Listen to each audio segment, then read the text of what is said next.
Hi, I wanted to share with you a story that I read recently and it's really thought-provoking. The story is about a guy in his mid-30s who worked as an accountant.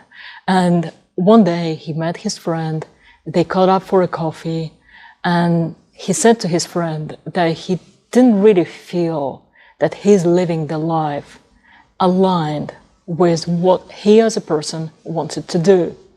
And that he realized why he even was an accountant, why he chose that job for himself in the first place. And the reason was pretty simple.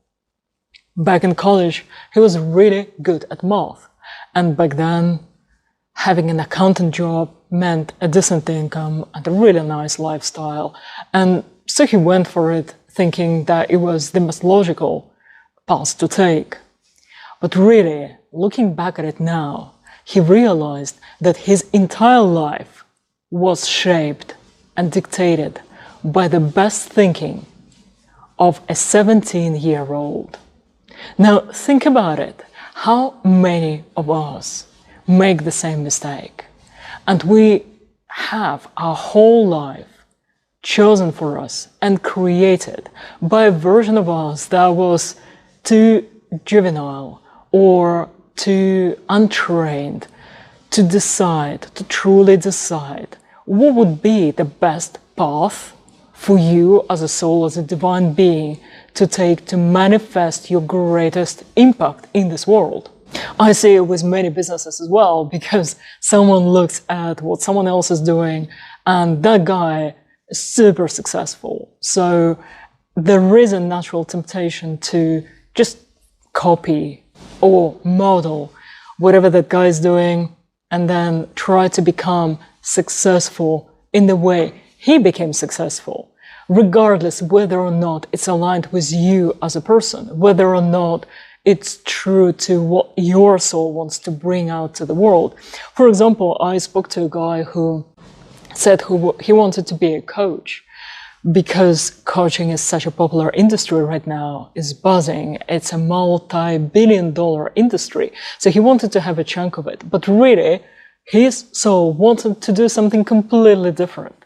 And when we spoke, and he realized that that was the case, he had tears in his eyes, because he realized just how liberating it is to live your life on your terms and to achieve success on your terms, and not trying to mold yourself into a shape that doesn't align and trying to follow a path that is not really yours.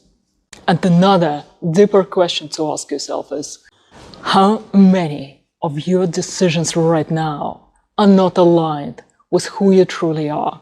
And how many decisions your future self would regret? And if you think, oh, I have no idea, like I have no way of telling what my future self will regret because I don't know what my future self is supposed to be like. It's not true.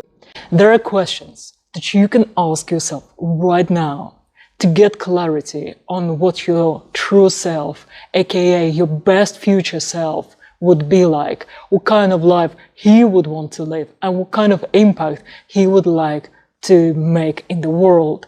And the reason why you can answer those questions right now is because they are already inside you. They are embedded in the very structure of your soul and mind. And all you need to do is to get them out. So if you want to do your personal purpose audit, if you want to ask yourself those deeper questions, you can download them from my website for free. And I would encourage you to go check them out and start thinking about your greatest contribution and your greatest purpose today. And the sooner you ask yourself those questions, the better it is for your own life and for the world. Because our time here is limited. And so the smartest strategy as an investor is to invest your time with the greatest returns. And so I would like to encourage you to check out those questions, to ask them, find the right answers, and start living as your greatest future self today. This was J.H. Tepley from New Era Superhero. Feel free to share this video with whoever may benefit from it and check out my other videos. Fly high.